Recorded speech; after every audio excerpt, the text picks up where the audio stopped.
आप लोगों से एक बात पूछूं? पूछना नहीं है, एक्चुअली बताना है कि ना, आपको पता है एक उम्र होती है जिसमें हर बात इसी एक फ्रेज से शुरू होती है। कौन सा फ्रेज?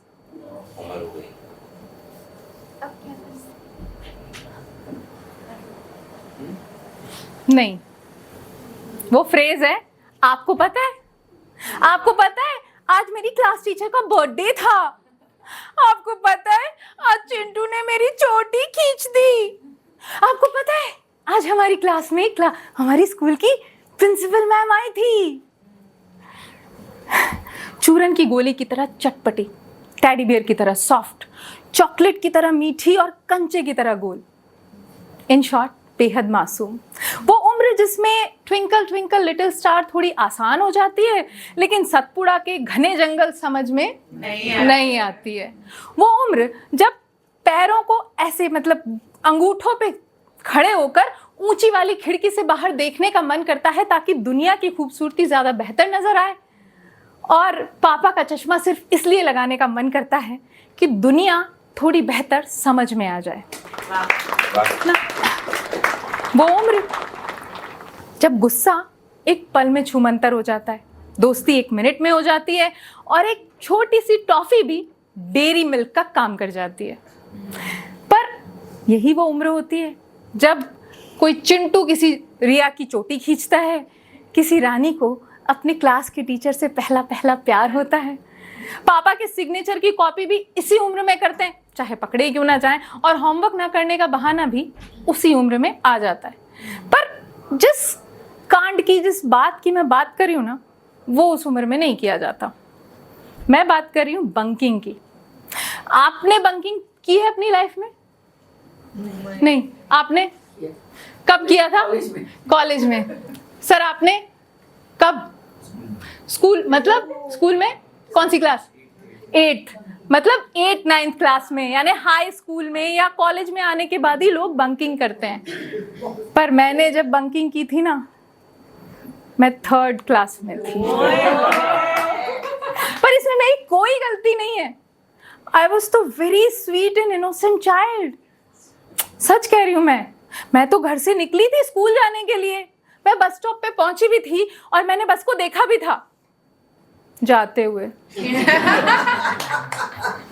वो क्या है ना, हमारे टाइम पे हम 6-7 साल के छोटे बच्चों को भी ना अपने कॉलोनी से काफी दूर किसी बस स्टॉप पे जाकर ही बस में बैठना पड़ता था, अनलाइक टुडे कि बस घर से आकर पिक करती है। पुअर किड्स ना, they can't think about bunking, है ना, घर से पिक करती है बस। पर मेरा सच में ऐसा कोई इरादा नहीं था, पर अब बस तो जा चुकी थी, तो as a sweet innocent child मैंने सोचा मैं घर जाती हूँ, पापा से कहूँगी और पापा अपनी स्वीट इनोसेंट डॉटर को स्कूल छोड़ आएंगे। पर अभी मैं मुड़ी ही थी कि मुझे साक्षात काली माँ मेरे ही स्कूल की यूनिफॉर्म पहने नजर आ गई। सामने दीपा देवड़ा खड़ी थी, मेरी क्लास की वो सबसे खूंखार लड़की जिसने मुझे स्कूल के पहले ही दिन बुली किया था। हाँ, मैं ना इससे पहले कुछ गांव टाइप के स्कूल में पढ़ा करती थी और इस साल स्कूल के बड़े से स्कूल में एडमिशन लिया था, और पहुंचते ही अपनी गवाई आदतों का कुछ बखान कर दिया था और सामने मेरा मजाक उड़ा दिया गया था।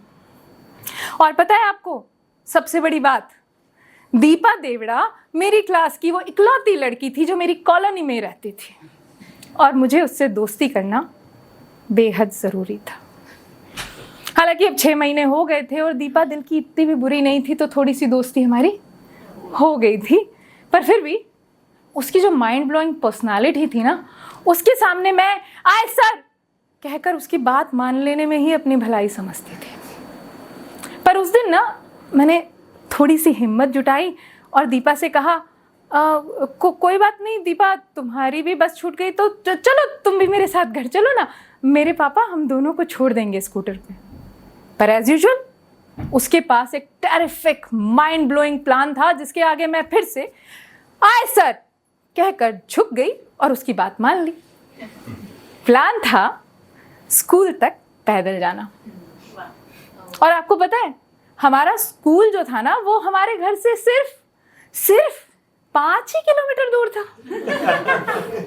जहां तक हम 2 छोटे छोटे बच्चे आराम से बातें करते करते कुछ घंटे 1.5 घंटे में तो पहुंच ही सकते थे। और हमने ये इरादा कर लिया और हम चलने लगे। पर आपको पता है, मुझे ना सच में बहुत मज़ा आ रहा था। हमने पहली बार रेलवे क्रॉसिंग पार किया, चल के हाईवे पार किया जहाँ कितने बड़े बड़े ट्रक्स आते हैं। और ना वो शुगर फैक्ट्री, वो जो स्कूल के रास्ते में थी, हमेशा बस से देखते थे, हम उसके बिल्कुल पास से गए। और आपको पता है क्या, उस शुगर फैक्ट्री से निकलते वक्त बस में से भी उसकी स्मेल आती थी, लेकिन पास से गुजरे तब भी स्मेल नहीं आई। और आपको पता है क्यों? क्योंकि ना आई लव एडवेंचर्स, इसलिए मुझे बहुत मज़ा आ रहा था। और मुझे दीपा के लिए बड़ा अच्छा लग रहा था कि यार कुछ अच्छा आइडिया दिया आज तो, हवा मज़ा आ गया, मज़ा आ गया। और ये सोचते सोचते अभी मैं चल ही रही थी और स्कूल से हम थोड़ा ही दूर पहुंचे होंगे कि दीपा चलते चलते एकदम से रुक गई। मैंने पूछा क्या हुआ दीपा, क्यों रुक गई? तो दीपा बोली, यार हम तो लेट हो गए हैं, स्कूल तो शुरू हो गया होगा, गेट भी बंद हो गया होगा। इस क्राइसिस के बारे में सच कह रही हूँ, मैंने बिल्कुल नहीं सोचा था। अगर सोच लिया होता तो शायद मैंने दीपा को मना कर दिया होता, पर नहीं सोचा था। और अब जो है, स्कूल के गेट की तरह मेरे माइंड के दरवाजे भी बंद हो चुके थे। और फिर फाइनली मैं दीपा की ही तरफ कुछ उस तरह से देखने लगी जैसे मंदिर में भक्त भगवान की तरफ देखता है। हे तारणहार, अब आप भी कोई रास्ता दिखाइए। और दीपा ने भी वो टीवी सीरियल वाले विष्णु भगवान की तरह से मुस्कुराते हुए रास्ता दिखाया, सामने वाली गली का, जिस गली के अंदर एक पीपल का पेड़ था, पेड़ के नीचे एक चबूतरा था। चबूतरा समझते हैं ना आप लोग सब? हाँ, तो यही तय रहा कि स्कूल छूटने तक उस चबूतरे के नीचे बैठा जाएगा और जितना टाइम अभी लगा है उस हिसाब से निकल के घर पहुंचा जाएगा। हालांकि बैठते बैठते मेरे मन में ख्याल तो आया था कि स्कूल में क्या चल रहा होगा। फिर सोचा, हटाओ यार, क्या रखा है पढ़ने लिखने में? अरे निदा फाजली साहब कह के गए हैं कि धूप में निकलो, घटाओं में नहा कर देखो, जिंदगी क्या है किताबों को हटा कर देखो। तो हमने भी किताबें हटाई, टिफिन निकाला और घटाओं में नहाते हुए पिकनिक का मजा लेने लगे कि तभी अचानक हमारे पास एक आदमी आया। सोचिए क्या करने आया होगा? चॉकलेट खिलाने। चॉकलेट खिलाने के बाद क्या इरादा होगा उसका? हाँ, बिल्कुल सही कह रहे हैं आप। अगर आज का वक्त होता या शायद आज से 10 साल पहले का भी वक्त होता तो ऐसा ही कुछ हुआ होता। पर ये 90s का दौर था और हम एक छोटे शहर की महफूज सी गली में बैठे थे जहाँ आसपास रिहायशी एरिया था। और हमारे पास आने वाला शख्स कोई आदमी नहीं, एक काइंड हार्टेड अंकल थे जिनका घर बिल्कुल सामने ही था। वो शायद हमें थोड़ी देर से देख रहे थे और उन्होंने हमसे पूछा हमारे बारे में ऑब्वियसली, पर उन्होंने क्या क्या पूछा और जवाब क्या क्या दिए गए मुझे नहीं पता, क्योंकि एक तो मैंने नहीं दिए, दीपा दे रही थी, और दूसरी आई वॉज़न्ट स्मार्ट ना, I was so sweet innocent child. खैर, दीपा ने जो भी जवाब दिए अच्छे ही दिए होंगे, क्योंकि अंकल उसके बाद हमें अपने घर ले गए और आंटी ने हमें बहुत अच्छी मिठाई खिलाई। पर उसके बाद अंकल हमें ले गए हमारे स्कूल। और वो एग्जाम जिससे बचने के लिए दीपा ने इतनी सारी प्लानिंग की थी, वो हमें देना पड़ा। और उसके बाद क्लास में सबके सामने इंसल्ट भी हुई, मम्मी पापा को भी बुलाया गया और मुझे पनिशमेंट में परमानेंटली ट्यूशन टीचर लगाया गया। दीपा का क्या हुआ वो तो नहीं पता, पर मेरी पिटाई